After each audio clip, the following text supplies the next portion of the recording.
Good morning guys! Good morning! Meta, ito ano na naman tayo, maggayat-gayat tayo ng salata. Ang gawin ay tamula. Yan. Kamatis, gayat-gayat na ba? Start cooking today!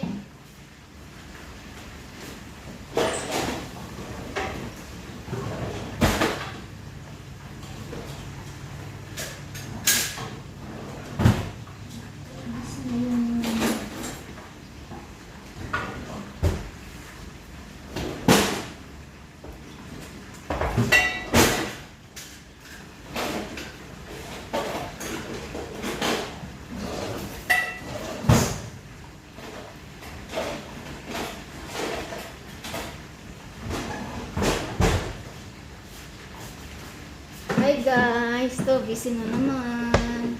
Gayat-gayat tayo.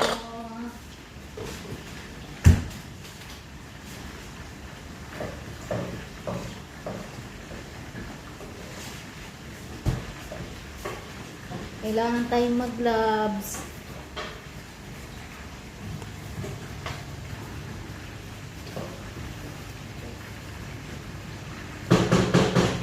Si Ma'am si kahapon, siya ang duty nagluto. So ngayon isda, ako ang magluto.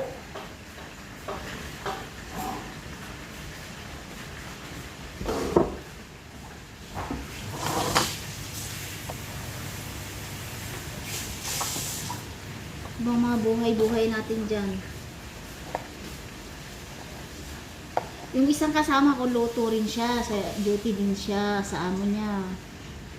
Luto niya yung chicken.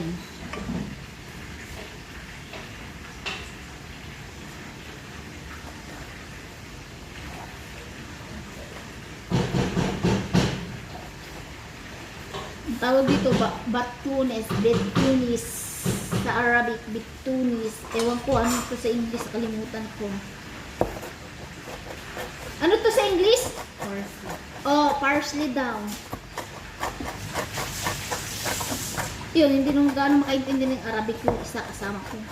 Pero gamay-gamay lang eh. Kunti lang. Basic. Sa English, hindi ko man alam ito.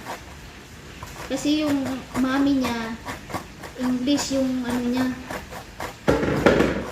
Pag ano niya sa kanya. Sa akin, ex-abroad, Arabic talaga. Nakaka-relate ba kayo nung first time nung nag-abroad? Yung pagkain ba nila, yung naisisukan yung ayaw nyo yung panlasa? Katulad nito, dati ayaw ko kumain. Pero how many years na ako sa abroad eh, magti 10 years na mga lola. Nasanay na rin mga pagkain. Kasi kung hindi mo susubukan, ang arte-arte ka, mamatay ka.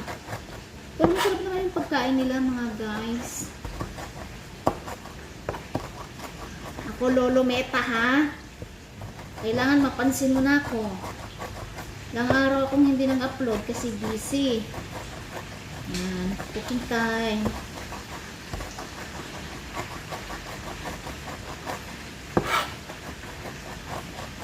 Ito ang buhay ng abroad. Kailangan mabilis. Sabi ng amo ay alas 11. Alas 11. Nakaluto na ako ng patatas. Nakaluto na rin ako ng ano. Nag-start pa lang ako magluto ng isda. Tapos na yung salata. Tapos na rin yung rice. Okay, karating yung mga bata. Maya-maya. Kailangan magluto si Julalay.